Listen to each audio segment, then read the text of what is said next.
ชูสองมือหน่อยเย้เก่งจังเลย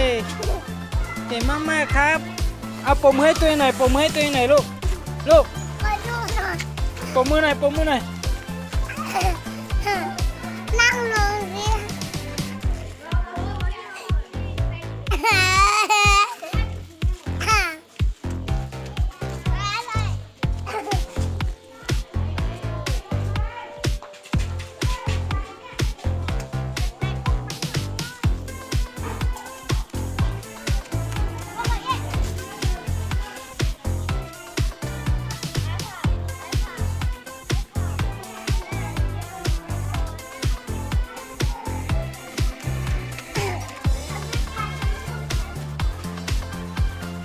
ดูนะมาแล้ว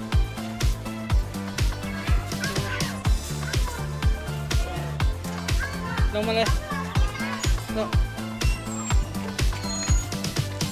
ไม่หนูจะพูดหน่อยกว่า ชูเก่งมาก ๆ